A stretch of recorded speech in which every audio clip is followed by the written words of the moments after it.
Great. Anytime you're ready.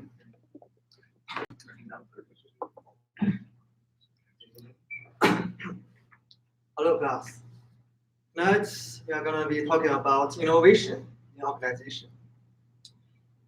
When the iTunes Music Store first started in 2003, this is what Steve Jobs asserted.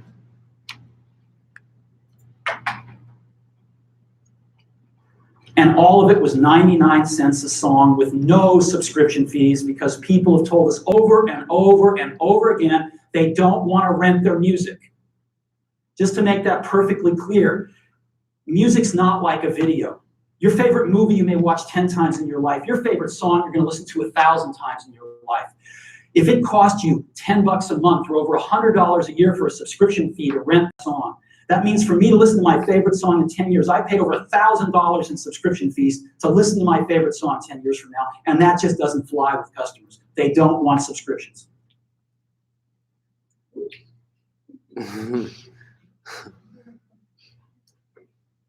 Yes. However, by 2015, the new Apple CEO, Tim Cook, had announced the launch of a new music paid service for $10 a month. So with the rise of sharing economy, the innovation of people's perception of ownership mode, and the birth of smart hi-fi speakers, such as Sonos, they are all contributing to people's willingness to buy music.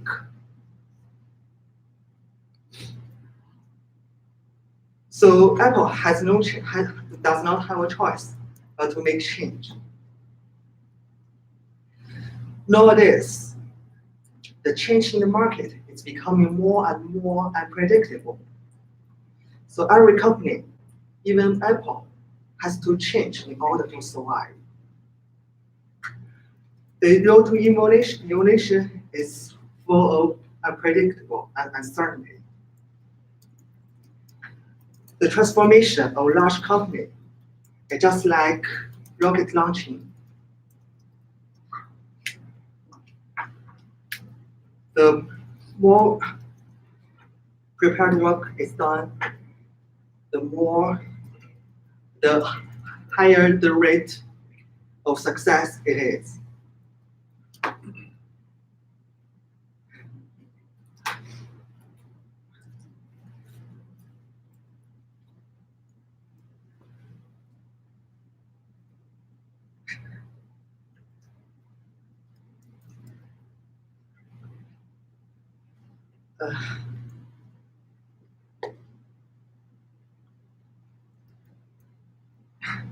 Sorry, I forgot something.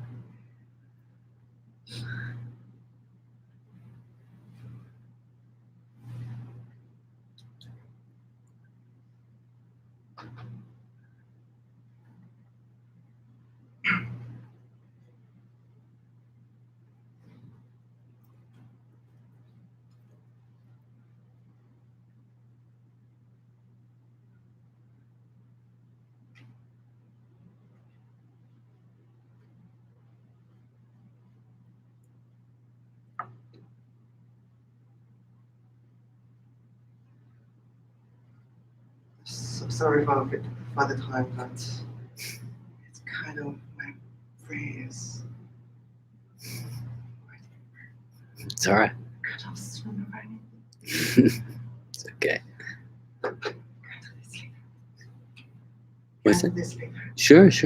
Yes. Take a moment. It's okay. No problem. I'm willing to jump in. Right? Yeah. I'm scared, but just want to get it over. Yeah, you look pretty dapper, so I think you're good. What brand is that, Brian? James, leave me alone, alright? Believe me, since I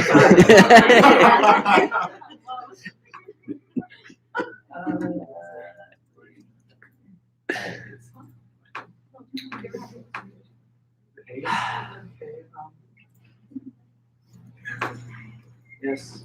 Let's see if it works. She works. All right. So just in the context, I know you guys haggled me about this. I'm presenting to a group I don't know. Okay. So hello, my name is Brian Vega. I'm a graduate student at California Baptist University. I'm getting my master's in industrial and organizational psychology. And today I would like to talk to you about the future in regards of automation. So it is apparent that automation has advanced our civilization by closing gaps and increasing productivity within systems. But there's a lingering fear, and that victim of that fear is the working class. The reason of that fear is based off of being laid off. As illustrated behind me in an MIT Technology Review magazine, there's a clear illustration of the fear and the relationship between humanity and automation. As depicted, there's a sense of where society is going to create a system or model where humans or human error are going to be removed due to the fact that we will be hindering the formula to productivity. So I would like to present you some evidence to suggest otherwise. And this evidence is brought to you by James Bassen, a Boston University economist. And he presented this relationship between the ATM, the automated teller machine, and bank clerks. So the theory was automation kills jobs, correct? So the theory was that automation was going to decrease the number of employed bank tellers in the United States. People thought that machines were going to take over banks. It was all a misconception. Actually, according to the Bureau of Labor Statistics, from the first inception of the ATM in 1970, there's been a 50% increase of bank tellers employed in the United States. So what's happening? Jobs are supposed to be going. As presented now, the ATMs have simplified cash transactions where bank tellers previous to ATMs would have to be dealing with 60 to 80% of their transactions were simple cash transactions, and ATMs have simplified that, now allowing the bank tellers to have more time to focus on currency exchanges, consulting, bank loan educations, and bringing in new clients, and so on and so forth.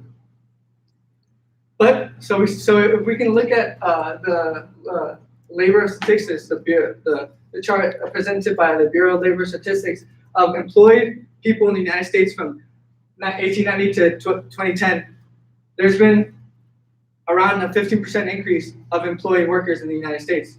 Automation has been a trending thing since since before the 1900s. So what's happening here? It's another idea presented by James Bassen and used by his agriculture theme. Back in the 1800s, around 60 to 80% of the workforce in the world were employed by agriculture. Now, if we look at present day, 2020, around only 20%. So how can we feed millions with less farmers? Well, it's automation. It's the technology. It's the change that's coming. But how come, if we go back to the statistics, how come there's more jobs? If automation is taking away jobs, how are people being more employed? Just like the farmers, now they have more time. Now we don't need as many farmers. Now people have the free time and have the time to invest in other subjects, medicine, aviation, science, so on and so forth. But there is something lingering, and this is called employment polarization.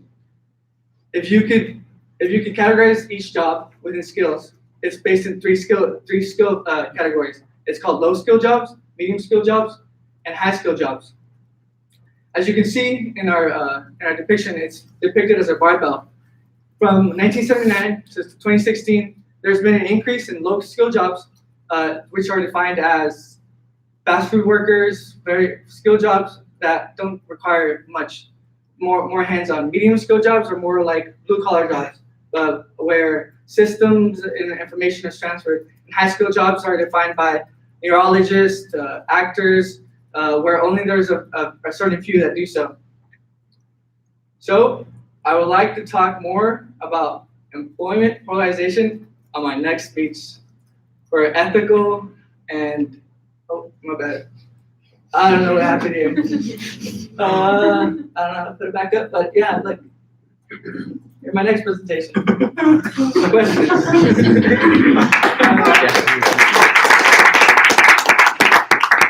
I think I did better the first time. What I think I did bad, what I should do better next time is like I had this angst, like I was like, all right, I need to get up there and I need to like mess up or just do something, just get through it. And I felt like I prepared all day and I had these points that I want to talk about, but I guess Dr. Fuller was the variable that changed it all. I was way more calmer at the last presentation compared to now. Yeah, it was just the pressure, you know. That's so much pressure, here, man. Americans, yeah. So trying to collect myself. I would like Youngmin and Gabriella comment on my performance. So I think you can do much better if you just did practice more times. Yeah. But without thinking about it, I think it was better. I was really focused on it. The numbers, they were very engaging. The topic. Like, Transitions. Last part was a little off. You put it down, then it was funny at the same time. Yeah. I had so much more to say, so much more, but I was like sweating up here. So, Gabriella, anything to add? I think that setting the stage, saying that you're nervous, like don't tell your audience that you're nervous. Just present. Yeah, try to be as confident as you can, and then slowing down a little bit when you're presenting because you're doing a lot of filler words. You're like, you're stumbling upon your words, which makes sense because you're nervous. Yeah. But maybe for your last presentation, like try to work on that and making sure you're not saying. And then incorporating, like how you incorporated articles outside of what we read this week. I think that was great as well. You're tying in.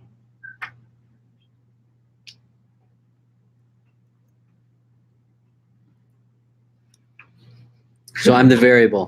Yeah, you're the variable. I promise you the third time will be better. I think. The first time I was like so calm that you weren't here, and the second time like I was looking at you. I was making eye contact with you for like 40% of it, and I could see you like stop looking at me. Yeah, I was like looking at him trying to get the information across, and he's like, look at me. He's like, I'm like, all right, look at someone else. Well, I know it could be really intense, and I don't want you to miss your lines by just staring into my lovely green eyes. So I don't want to distract you from your presentation. I really enjoyed it. The content you had was great. I was thoroughly impressed by that. Really good content, solidly put together. The flow of it was really good. The questions were great. The graphics were really good. I enjoyed the pacing of it was pretty fast, as you experienced.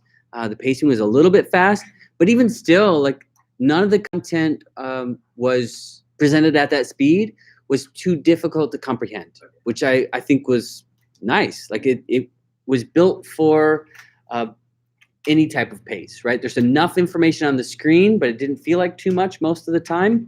But it was also really accessible, big graphics, right? Simple time frames and analogies that you're drawing from, differences over the history over the last 100 years or so about the implementation of automation, what that's looked like in other industries, what that can mean for us, what are the ramifications of that. It was all really spelled out in an impressive way. So that was really good. I don't know what happened on the last slide. I don't know. That was a weird thing. Is your next presentation on ethics and responsibility? Okay, because I was like, I don't know where he's going with that. The subject of like the lowering middle school workers. And how we Okay. can fix that. Okay. Yeah. Good. And I don't know, did they actually give you difficulty in their feedback? I don't remember it.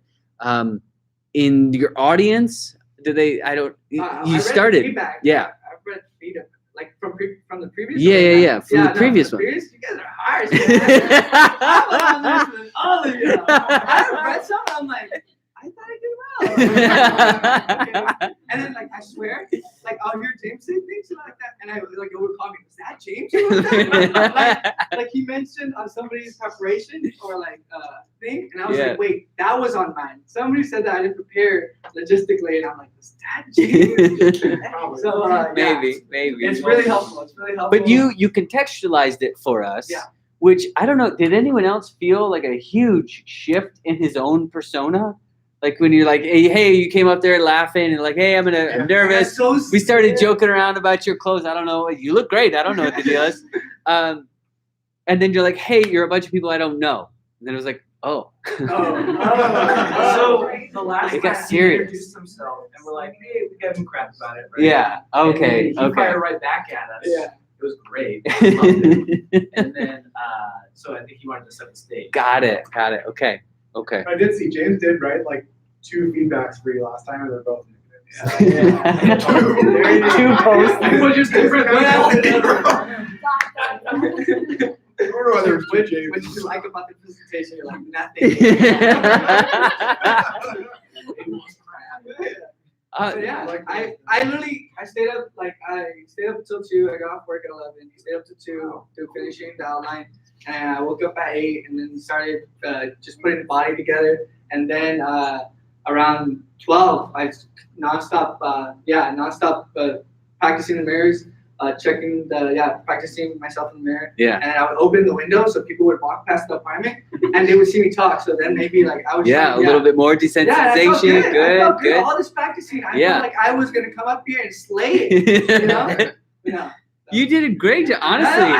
I enjoyed it. Things to talk about. That time I had more. I promise you, I had 7 minutes. I timed it for 7 minutes. I'm like 5 to 7. I was looking for the 7. I got scared. You did a great It was job. those eyes. You did do a great But job. I have a great presentation on ethics and responsibility. Okay. I like this one. I like this one. You want to present 2010 for ethics? Oh my Oh. Hey, you did a great job. Great job. Thank you. Wow. No kidding. I think they're so harsh with you because they enjoy you so much. It's because they love you.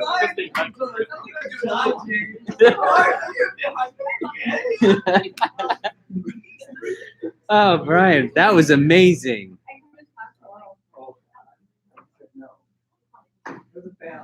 I think the first time I did like a 7.5, this time was like a little lower. No way, dude. And I was matching 4.5. You did great. You did great. I'm giving you more points than that. Hey, you told me about the credit card thing?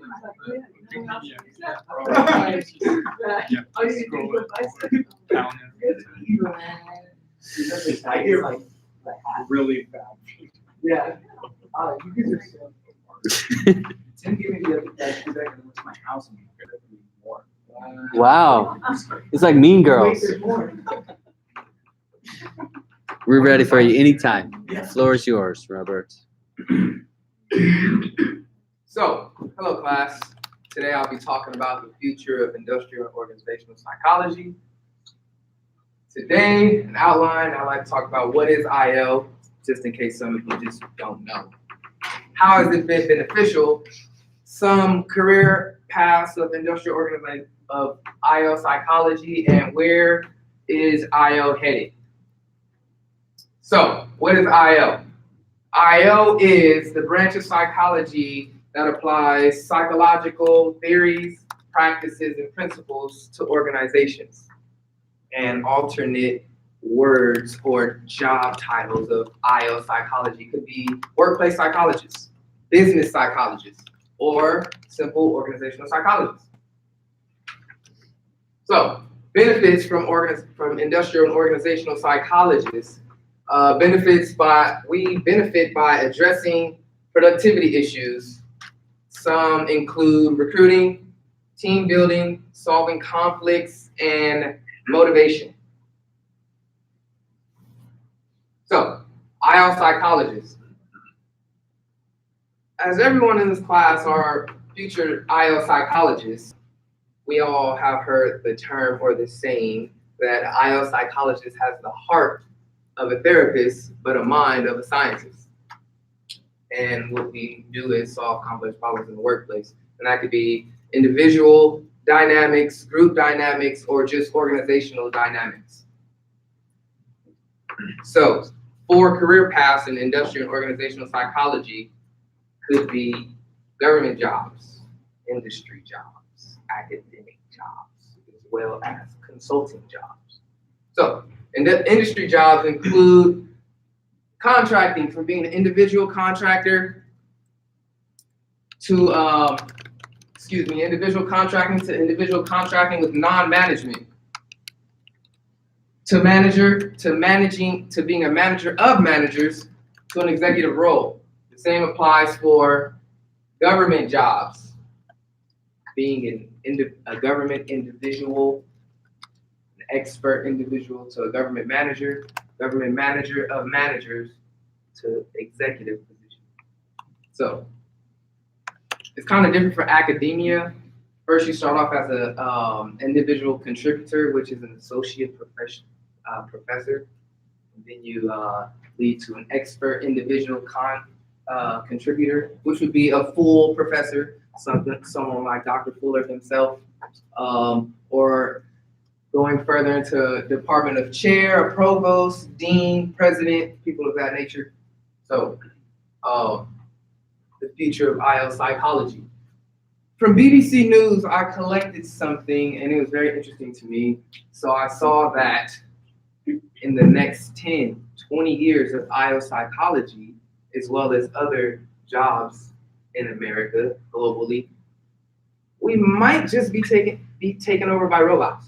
So on BBC News, I saw that psychologists specifically are rated 360th out of the 366 jobs that most of us have to not be taken over by robots. So that is a plus. That is great. What we do, what we learn, our specialty will always be there. Will always be profound.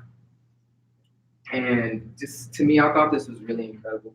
I just think that some of the aspects that IO psychologists have, like showing and having empathy, gaining and motivating work engagement, employee engagement, raising self-efficacy, leadership, these type of things, they'll be there forever. They're everlasting. So I thought that was really incredible. And I like to ask you all a question. Are we there yet? Are you there yet, Reed? George? Brenda? Tim? Are we there yet as a whole? Are we there individually? What have we done as IO psychologists? How are we changing the future? How are we diversifying the workplace?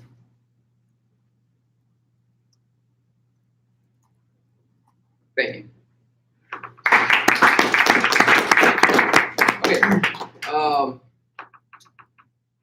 What I can do better next time, I can prepare more. I can practice more.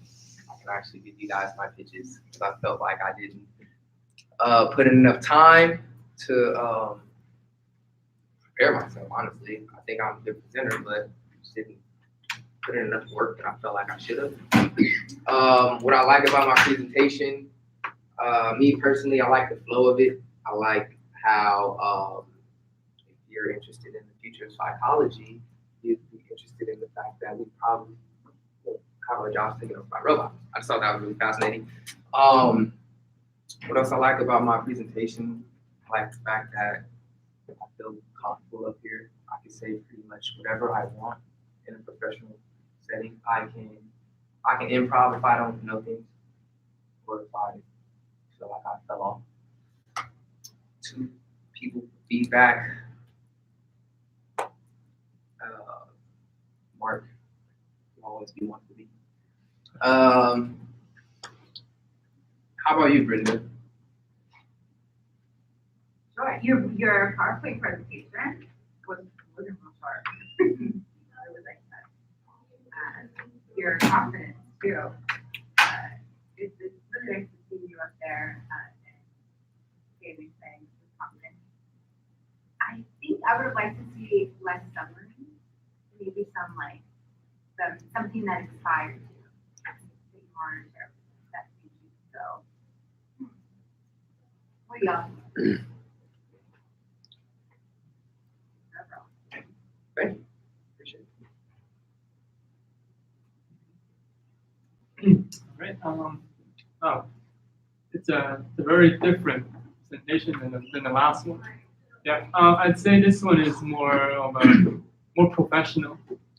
Let's see.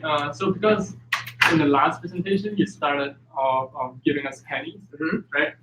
But this time you just go straight for like, okay, the definition of IO, and which brings me to my next point. I think you're very knowledgeable on the topic of IO, and I like how you remind us what IO is, like all over again, in your own way, and I really like that. Yeah.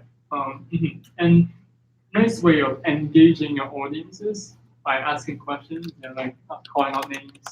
Like, are you ready? Are you ready? I mean, yeah, that will give us some room for reflection. And yeah. And then after that, I like the little pause at the end. I like the way you end it. Yeah, so this little suggestion, I think there's too much packed into some single slide. Like there's this IO slide with like 6 photos in it, and then there are words on the left column, and I just think that it's a bit too much. It's a bit too cluttered, but yeah, but overall, it's a very professional. Thank you. Appreciate it. I appreciate the energy and the kind of excitement that you have. It's like you really do have a good kind of pace up there, good energy that you bring. The content I thought was pretty good.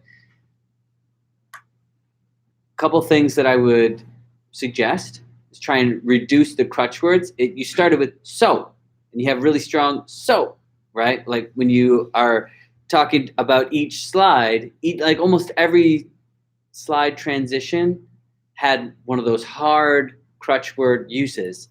And if you could try and minimize or have them be a little bit less in volume or something to detract like from their actual use, would be a good move in the right direction for you. Also, this is just because I'm familiar with the domain of academia. It doesn't necessarily work in that way. You actually start as an assistant professor, not associate, and then you go to associate. So just be sure like the content that you're giving is accurate, especially to the audience, if they know like what the content is, right? If they're at all informed about it, make sure that it's very accurate to, that's a small thing, but I think the idea is a little bit larger in the execution of what you deliver in a presentation, just to make sure that it's accurate to, really what the facts are about any industry or trajectory or path, that people could take. Other than that, I thought it was really informative and had a lot of different pieces in it. I haven't seen the movie, but it looks funny. So I thought that was a good end. Are we there yet? So I thought it's a provocative question.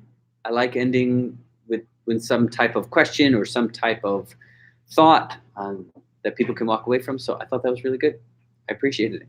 Good job. Thank you. Yes, good job.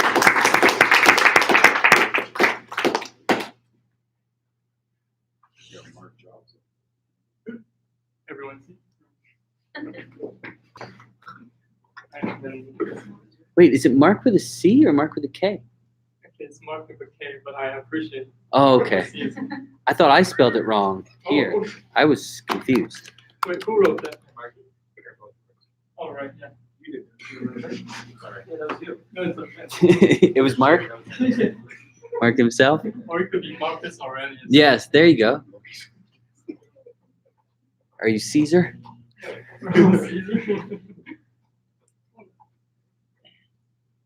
Some technical issues here. I love how humorous you guys are and how well you interact with each other. It's really fun. I enjoy it a lot. I'm just gonna say it. First and second, you're gonna do that. Well, yeah, the first Now they do. cohort, Now they do. they joked around a lot with Yeah, each other. 3 years later. Yeah. Did they run their marshmallows? No, they did not. There you go. They weren't trusted with marshmallows. There you go. Wow, reprehensible. They ever make fun of a presenter's clothing? I hope not.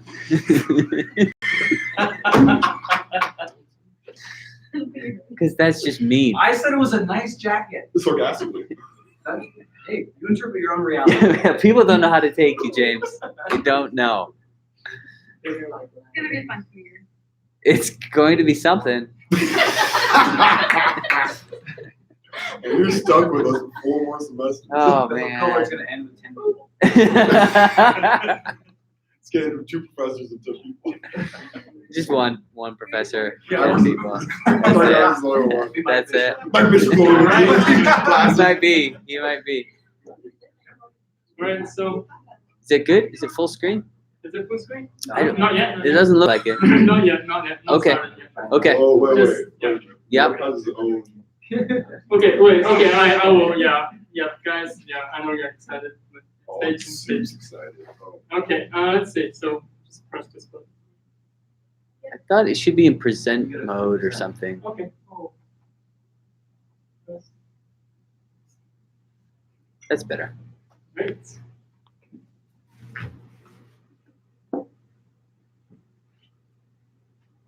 Oh, really? Oh. Oh, okay. Hold on. It's alright. You can log in with the same password. We can keep jabbing each other. Wait a minute. Yeah, we could do that. I was just gonna start taking points off. I'm just kidding. I'm kidding. I'm sorry, Mark. Yeah, we can do that instead. For every minute, lose a point. Sorry, I'm in rare form tonight, guys. I'm sorry. It's good. You're comfortable. You're comfortable. Sorry. Thanks for great interest. Yeah. Really keeping us guessing. Yeah, please be. Please forgive my. Oh, Already that. Yeah. I didn't know. No worries. No worries. Yeah, maybe It's a big lesson for technology never being able to take over. Yeah. Yeah. Really. Just no one will. No one can program it well enough for it really to take over. All right, let's see if this works. Yeah, I remember one of them. Anytime you want to present, you can hop up. Are you gonna go today? Maybe. Great. Refresh. All right, so yeah, I'm ready when you guys are ready. We're yours. We're for you. Right. Okay. Yeah. Calm down, guys. All right. I know you guys are excited.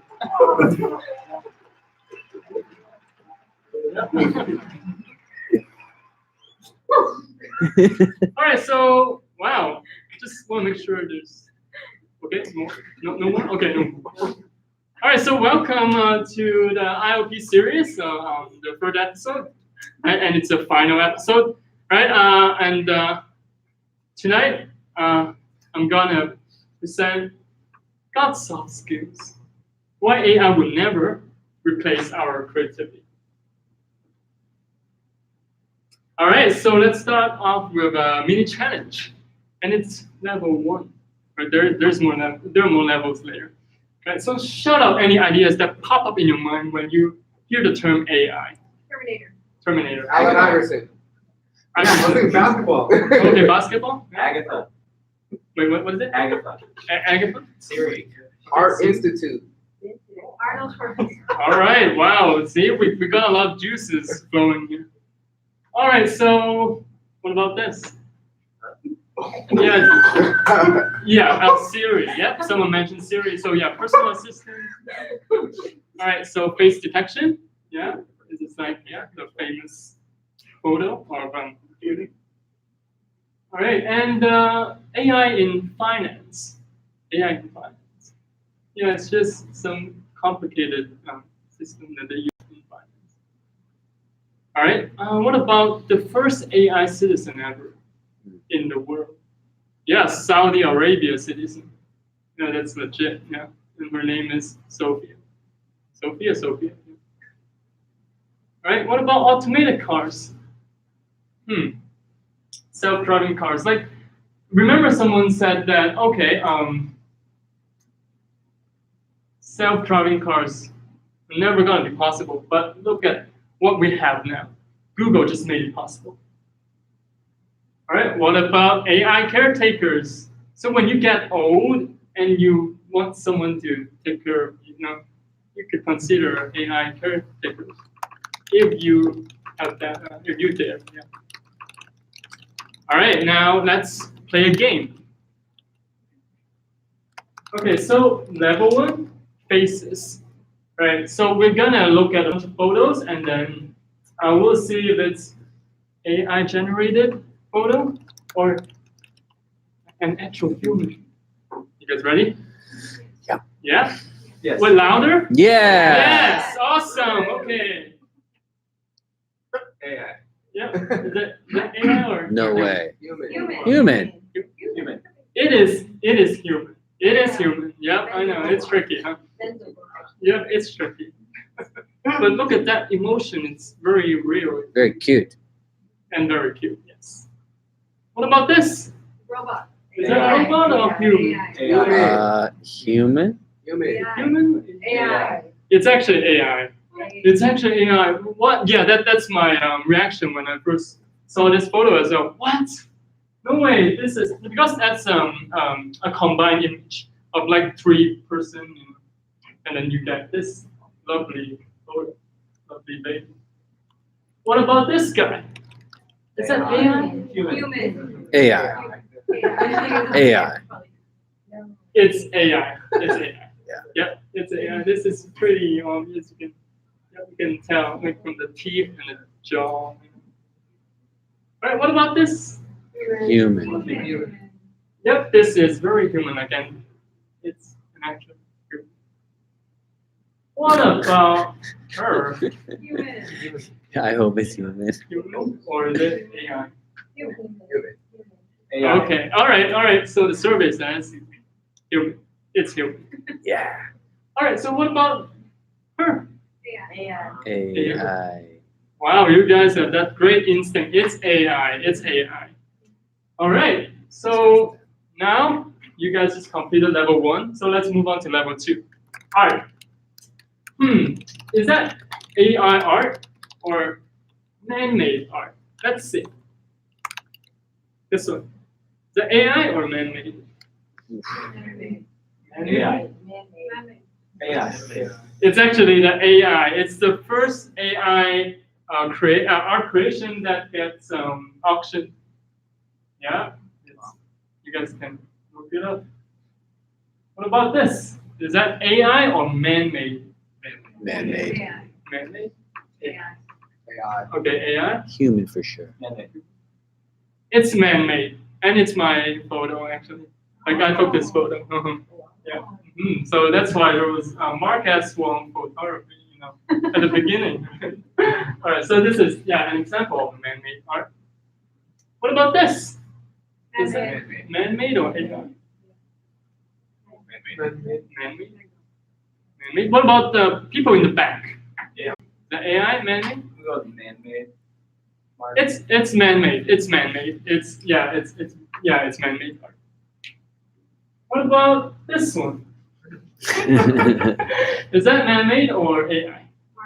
Man-made. Yep, it's Mark Wong. Wow, I love that answer. Thank you. It's Mark Wong's man-made art. All right, what about this? Is that man-made or AI? AI. AI. Both man-made, Mark. Is that man-made or AI? It's AI. this is AI generated. I know, right? It's just scary. It's scary that AI can generate artwork that could fool us, you know? Okay, so there are 3 reasons that, okay, although it's scary, but the 3 reasons, according to Schwab, who's the deputy editor of Fast Company, right? And, there are 3 reasons AI can never replace human creativity. So the first reason is that AI failed to anticipate when patterns will change, right? So you know what? They generate AI generate artwork right based on previous patterns. So all they did is combine all the old stuff and try to make a seemingly new stuff, right? But that's what AI is capable of for now, right? In the future, we don't know yet, but you know what? It's really hard to tell that AI can surpass human creativity. Okay, and the final reason is that AI is unable to make adjustments based on social norms, right? And social norms is a very human, characteristic. Yeah, can robots have social norms? But that's another topic to talk about. All right, so here comes the mini challenge level 2. So how many soft skills can you think of? Just fire away. How many soft skills? Just tell, just do tell. Like what kind? Kindness, compassion. Kindness, compassion, empathy, love, yeah. What about the people in the back? Yep, anyone? Like timing, like when it's your turn to talk. Okay, Like, yeah, timing. Right now, I Yeah. Yeah, that's a great example. Yeah, what about you, Marina? You seem like active listening. Active listening. All right. Wow, you guys have a long list of soft skill ideas. So let's look at what Robo's a researcher, right, suggested in 2012. Right. So these are 10 soft skills that we can use, right, for the workplace, right? So especially in the future, because AI, even though AI can create artwork and stuff, soft skills like AI still can't process it, right? So we have the soft skills, right? And that's why we are that's why we are the ones who don't have to worry too much about AI taking over us in the workplace. So the top skills are integrity, communication, courtesy, responsibility, flexibility, teamwork, just to name a few. Yeah. Social skills, of course. Yeah. All right. So here are some takeaways for you guys. First off, AI could steal 40% of our jobs by 2030, according to PwC report. Yeah. And Oxford research as well. Like it seems like AI could steal some of our jobs, but machines can never replace human creativity. Hence, social skills, soft skills, and social skills is one of them, are very important, especially in the future workplace. Yeah. So, what are your thoughts? So this 3-part IOP series is brought to you by markaswellphoto.com. Yeah. Thank you for attending all my 3-part IOP series. Stay tuned for more in 2020.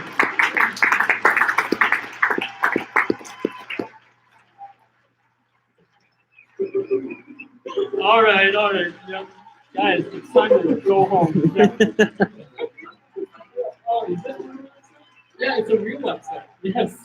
It's a man-made website. It's with flash, and blood and tears. Not AI. So, no. Well, maybe, but majority. All right, so that's it. Thank you very much. Oh, again? Yeah, we clapped. We clapped.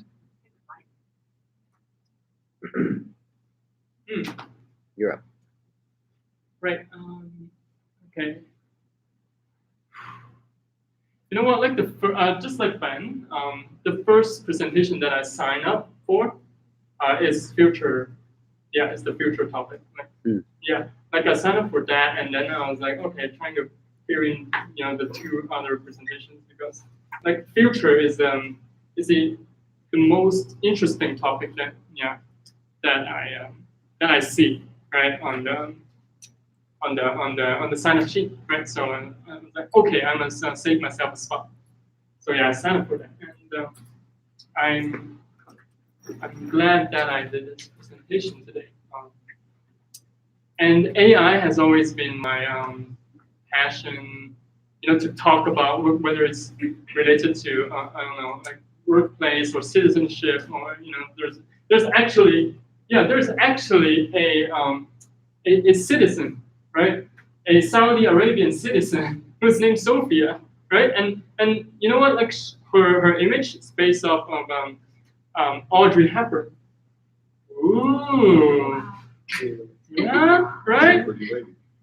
Yep, she's a pretty lady, but look at that crappy photo. That's not pretty at all. I mean, see, AI can be pretty messed up, right? That's a solid example of that. But it's scary. It's not about how good they look. It's scary. It's scary that AI is like, AI is like trying to be God in some way, but no way, they would never. I mean, AI is created by humans, right? So yeah, it's like I'm giving another presentation now. I'm supposed to give. I'm gonna do two feedbacks. Okay. So I'm so glad that I finished all three presentations, and let's talk about something I did. I can improve on. Oh yeah. So yeah, I was about to talk about how we could, encourage creativity in workplace. Because I talk about like, oh, okay, creativity is important, but I didn't illustrate how we can apply it in the workplace, right? So that's one thing I could have, improved on. And then in future presentation, if I were to do this again, I would definitely put that in as well. Yeah. And then I think I was using a lot of ums and a lot of I don't know, I was not concise enough. I could have been more concise. Mm-hmm. Yeah, I think I think so. Yes. Right. Okay. So two feedback. Just just forget about the two. Just anyone of you want to give feedback. Just go for it. Yeah. Just. Okay, so that was the funnest intro I've seen in a long time. I'm not sure how applicable it is to other situations. I really liked the examples that you used with the fake versus not fake pictures.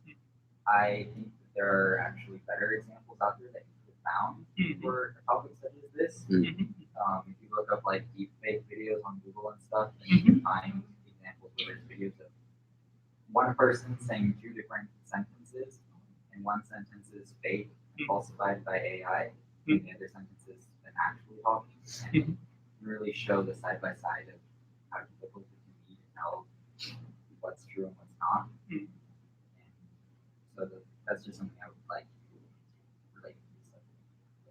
Great presentation. Thanks for the suggestion.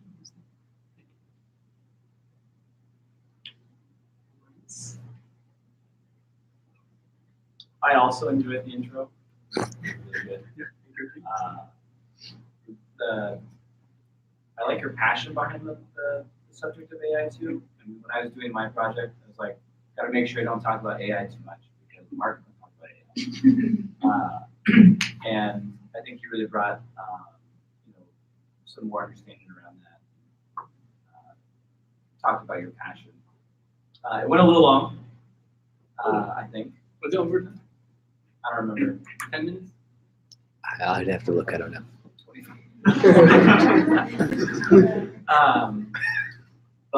So I think you could, if you were going to do that again in a shorter span, you could. There's definitely places you could probably cut down. Oh yeah. But like I always enjoy when you do speeches. It's a lot of fun. You bring another level of creativity to the floor. So, good job.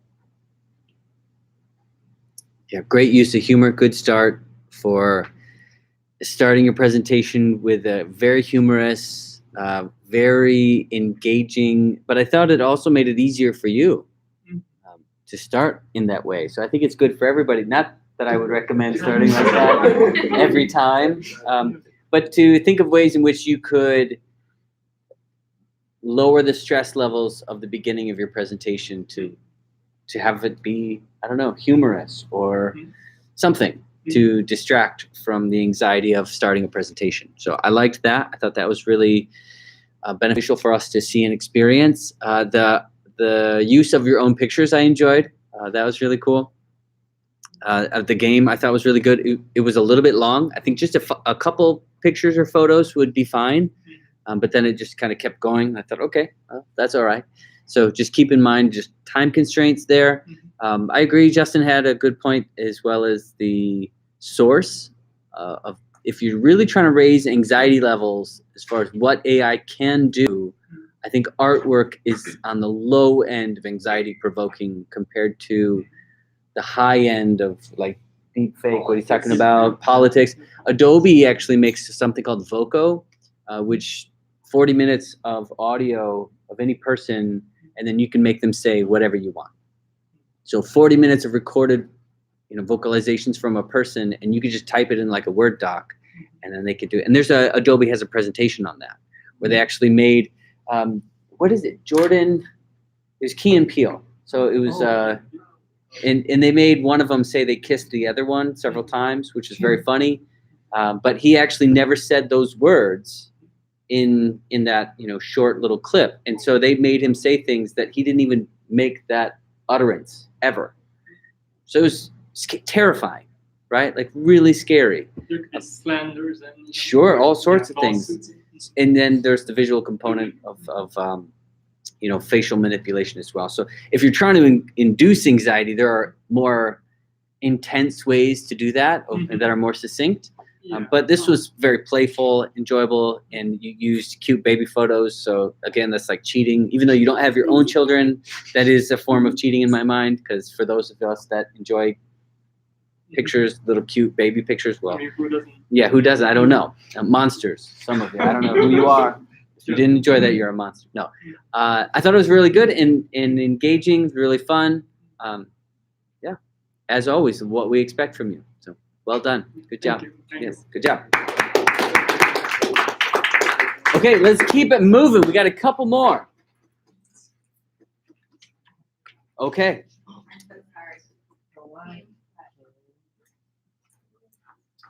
Oh, wow. So sassy today. You made her leave. Yeah. Your presentation. It was just too good.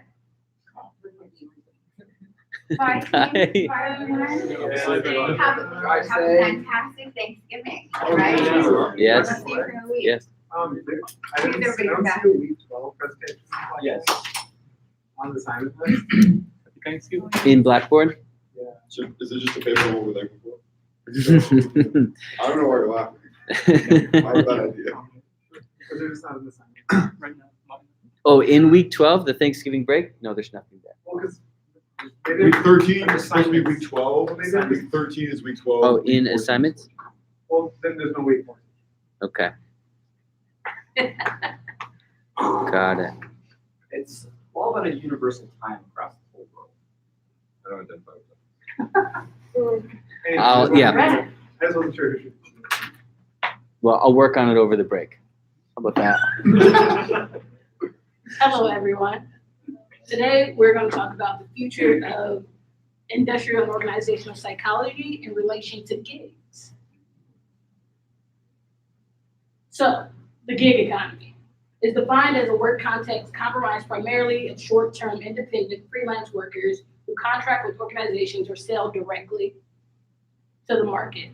So, all of us either know someone who works in gigs, shop in the gig market, and all. So there's 3 classifications. There's the work arrangement, the legal classification, and the nature of the work. And work arrangement can range from short projects. Ooh. Yes, and then legal classification, whether you're a W-2 worker or a miscellaneous 1099. And then nature of the work, you can be highly autonomous. And so some of those gig economies are all of these. Uber, Lyft, Instacart, you name it, there's probably something for it. And so the gig economy has been steadily rising. It's always existed, but now, in this day and age, it's boomed. So this could be, and this is mainly attributed because of online shopping and the online marketplace. And so this growth in 2018, it was worth like 204 billion, and it's predicted to be worth 455 billion by year end of 2023. And so in that, you have places like Uber. Who knows how much Uber is worth? Anyone? Roughly around like 30 billion. You know, they don't make any money, which is fun. Well, not fun. So you have like things like that. Yes. And so the reason this works is because as generational gaps increase, people's autonomy and want to do whatever they want increases. So boomers, they really like 9-to-5 jobs versus millennials like the autonomy to do whatever, whenever they really want, right? And if they can find a job that will allow them to do that, they will. And so the advantages of this is that the advantage of gig work is that it's flexible, it's autonomous, you can develop different skills if you do different things like Uber, you can conversation with people if you like that. They have services like handyman, you can learn to fix things if you like things like that. But the disadvantages is you give up time with your family, and for some people it's an unstable income, and a variety of other things. It's little protection because you're not classified under workers' rights and X, Y, and Z. And also they have the same on organizations. They have disadvantages for organizations, so worker classification and unfulfilled expectations on some things. But they also have a lot of advantages. They can hire people with expertise right out the gate. It's lower cost. It's actually between 20 and 30% less to hire a contract worker than it is to hire someone on the W-2 for companies. You just have a more competitive talent pool,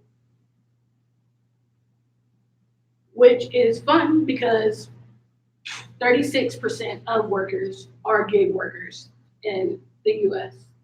And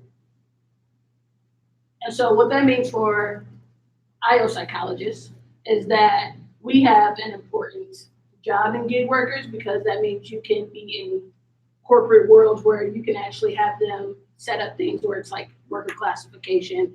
You can have more autonomy to do more things. In IO psychology, with like clear expectation for deliverables within organizations, you can have them protect people contracts, invest and engage in gigless workers, and things like that. And for workers, they can become more adept and agile in the process. And that's all I have for you today.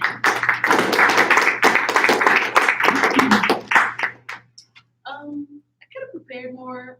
Also, I don't know, when I was like looking at this, I was like the future of IO, and I thought, oh, Mark's gonna do AI. And so like really I was like, everything's gonna be off the table. And I wasn't as creative as Ben, which I could have been. I was like, oh, when I thought about it, I could have related to IO to like what I wanted to do in the future, but I didn't think like that. I was like, what is IO now in like relation to the future? So I was like, kind of strapped in. It's not limitless, but apparently it was 30,000 feet. But yeah, feedback. I'll go with Reed and James. Started off with the presentation with, like the plane in the air, you showed it, like the plane flying. get your information about the current status of how's been going on, how the economy is right now, and about the gig market. And then you landed a plane through IO, and I like that concept very much. Did it make sense? Yeah. It's just looking at you for feedback. How was it? Sorry, Reba, I'm awkward. Really cool that you brought up gig economy. It's super important to American culture and the kind of the future of where our economy is going. And I am a little bit jealous that I didn't think of that. So super good. I didn't know about the stats on how large that is. But that autonomy is really, I'm not gonna go to lecture, sorry. Cool piece of, you know, even though you said like, oh, it kind of wasn't that great, at least you made me happy, so I thought that was cool. I think you can work on body movements a little bit. Kind of you're a very powerful person and have good ideas, and so I'd like you to sit in that and know that, right? So the fidgeting of the scarf and the cross back and forth leg thing reduces that power on your presence. And I think working on that is going to take you to the next level, right? Like you have good content and good ideas, and that's just like, that's really good. So anyway, overall, I liked it. Thought it was good. You know, don't beat yourself up too much. Nice work. I thought the gig economy idea was really good, like James said. That was clever, and it's a really interesting way to bring IO and our current status of the workforce into one conversation, which I thought was really nice. Packaged really well. I felt like you moved through some of the slides kind of quickly. There was a lot of content there, and you're just like, and moving on. It's like, oh, okay, well, that's all right. So I don't know if there was more you wanted to say and just felt like rushed because we're at the end of the night and wanted to move quickly, or what exactly that was, but it's all right. I would also say some of the mannerisms, the body movements, used a lot of air quotes. I don't know what that was. Just quoting things, but they're just words they're just words that you're saying in your in your presentation. And you just quoted them. And I was like, okay, well, it was just something you did. I wanted to draw your attention to it because I thought, well, there wasn't a need for air quotes, but okay. So just try and be cognizant of that as you move forward. But I thought it was interesting. Something that was different from the time before was you really brought a large part of yourself, right? Like this identity and advocacy of what you had done before. And that was really great. And you'll find like when people bring their own passions into it, I think it adds a lot, or their own experiences, even if it's not a passion, just like your own experience and what you've done and accomplished. So that I think is really helpful and powerful. So always try and incorporate or work something in of yourself into a presentation so that we can relate and connect with you. Unless you're a gig worker, and then that would have been really good to know. I'm not. Oh, well, that would be fine too. I've had students do that in the past, which I find, well, I think the economy in that regard, like that type of work, it's flexible, which is really important, especially when you're in grad school. So, but this was a great presentation. Thank you. Appreciate it.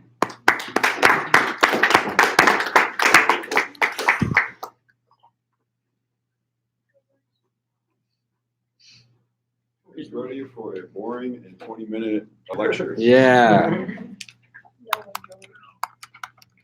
Well, too bad, Benjamin. George, you can. No. Do you ever go by Benjamin? Yeah. George? Yeah. I'm not ready yet. No. There, that. Should have brought some tape to like tape my hand down. Oh. Or a thumbtack. on your Yeah, does body. anyone have Every time I touch it, a sharp pencil or anything? Anyone?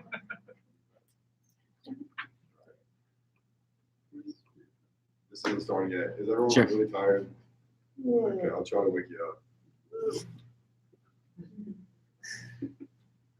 This is the business card of Larry Page, founder of Google in 1998. This is the business card of Mark Zuckerberg, who founded Facebook in 2004. Let's just say we're not allowed to say that word on CBU's campus. These are two CEOs of two companies in the same industry. And as you can tell, a lot has changed within 6 years. That's not the only thing that has changed, adding colorful vocabulary to a business card. What is most shocking is that change has come in the form of employee satisfaction and trust in business. Deloitte, one of the big four consulting firms, came out in their 2010 shift survey that 80% of workers were dissatisfied with their job. In 2013, only 3 years later, that number jumped to 89%. That means roughly 9 out of 10 workers were dissatisfied with their job. How do you guys feel about that? Let's make you feel worse. In 2002, a study came out showing that 90% of Americans did not trust business leaders to take care of their employees. That same survey was given in Britain, and that number rose to 95%. In the 2018 annual Edelman Trust Barometer, it showed that only 48% of Americans trusted US businesses. In that same barometer, only 50% of Americans trusted financial analysts and entrepreneurs, while only 48% trusted CEOs and board of directors. While over the years, these numbers show slight improvement to trust in business, it's still shocking that we have less than half of the public trusting business, and that the majority of business, or the majority of employees are dissatisfied with their work. Mark, I see you. I know what you're thinking. George, you keep talking about these random numbers. 2002, from, kind of recent. This is Future Week. Thought we were talking about the future. What does this have to do with the future? Mark, I'm so glad you asked that question. I was thinking the same thing. Why the heck am I presenting this?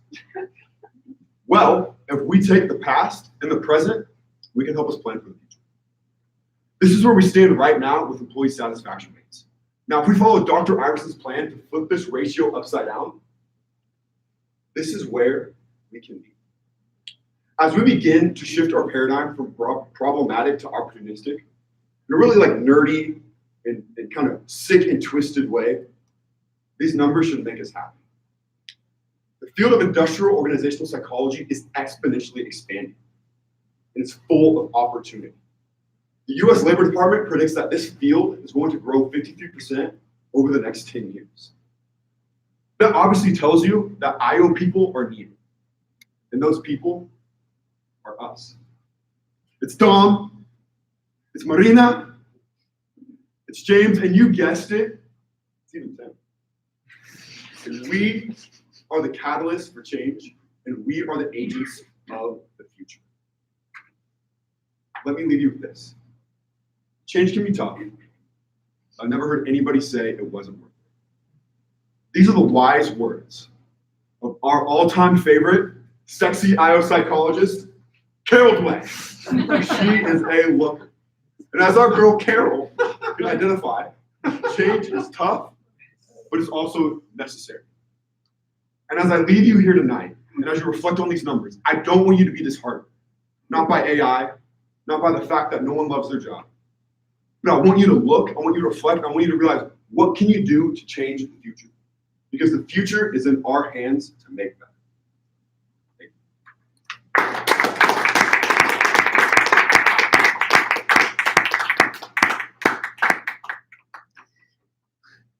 I thought I took it less serious, and I thought I made it a little bit more fun. And shocker, I added statistics. That's cool. So that's some evidence. I did not. I think I could have prepared better. I stuttered a little bit. And then B, retrospectively, this was a really boring presentation. After watching everyone else's, I'm like, wow, this is really unoriginal. I need to do better next time. Other than that, people with the least positive feedback, please give me feedback.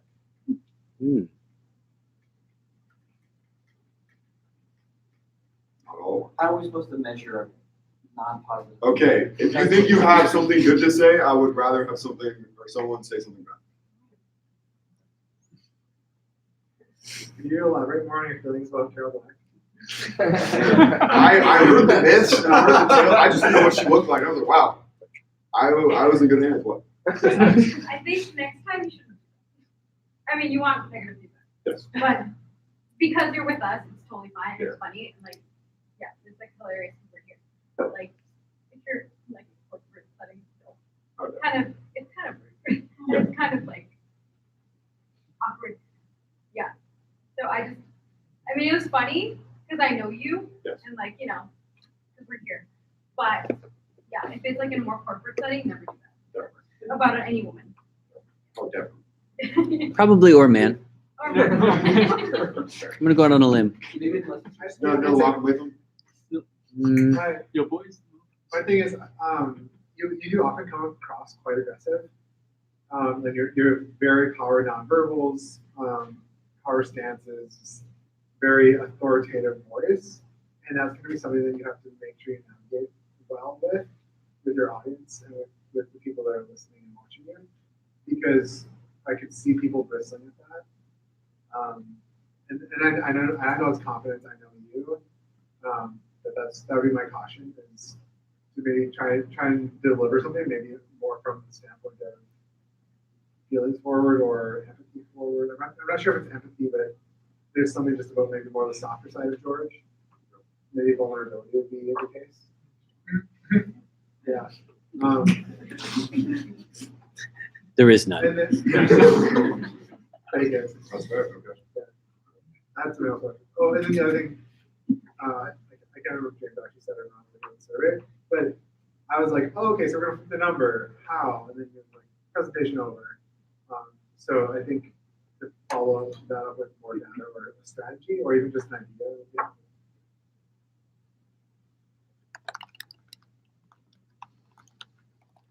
Can you go back to the slide that you had the graphs on? Just to be super picky.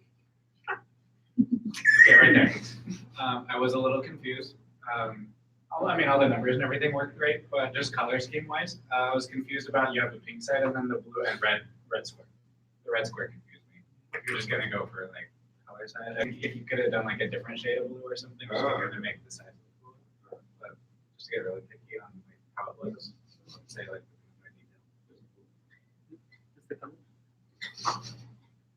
Did the future scale there come from a source, or is that just an aspiration?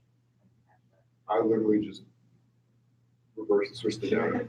And added 1%. It says 2030. Right. George, you kind of scared me a bit.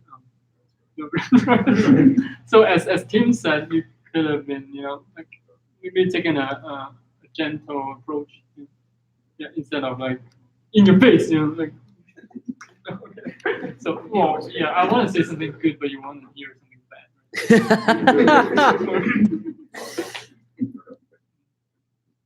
I liked it. I liked it how you try to. I thought the color change was different because to me it was like, oh, this is the norm, and then it was like pink and like this is how it is, and this is how you want it to be, and it's gonna be different, to stand out. So against many cases.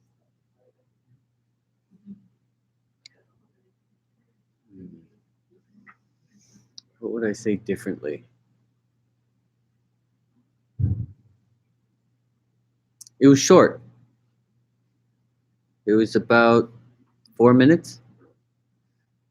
I think the intensity in which you speak delivers a message fairly quickly, but there could have been, I liked the statistics. I really enjoy the numbers to back up your points. I think that's really good, but there wasn't anything to really draw the listener in an inviting tone. Like you're inviting in like, hey, we can do this, like pump up, hype man. But there wasn't a story of like, how do I identify as a human being, as a person, right? Like, is there an individual on the other side of this? Like, is there an anecdote or a story or, something that people can attach to, right? Because you're speaking to an audience that's more diverse than just a sports team, right? Than just the high energy, like, let's go, let's fight to win. A lot of times you're speaking to a room full of people that may have never played sports, may bristle, at the intensity that you bring. And so you want to give them something too, or like something to, to move towards, to be attracted to, or to entertain, like, something to pursue. So I would try and broaden the content or the delivery in some way in that regard. But overall, I really enjoyed the presentation. I thought the idea was fun. I thought it was really good. The part about Carol Dweck made me laugh. I did not know you were going to say that about her. So that was, I really enjoy her. So maybe you could wrap it differently and like she's a wonderful person, a beacon in our industry or something like that. She might be taken, so yeah. You might, yeah. I don't want you to offend her like husband or anything like that. So. Right. Yeah. I thought about like sending her a link, but we'll see. We'll see. No, she's already dead. Okay. Awesome.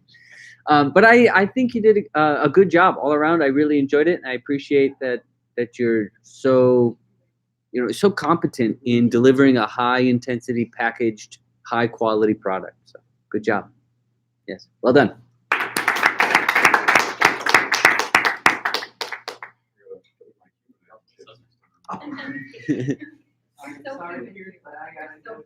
Yeah.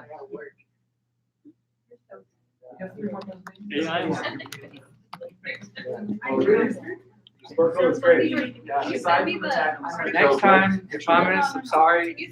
I don't think You were here. You're here. You're good. You're fine. I don't know if we have any more or not. Have a good night, Brian.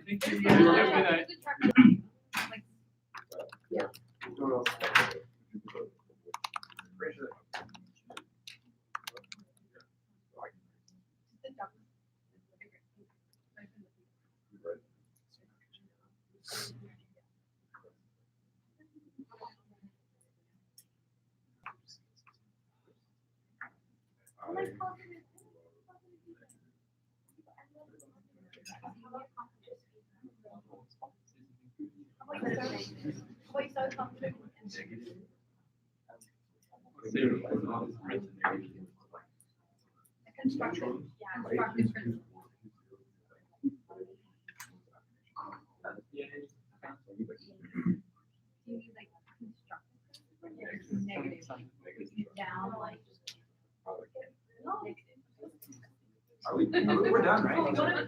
Are you gonna go or no? Sure. That's fine. Okay.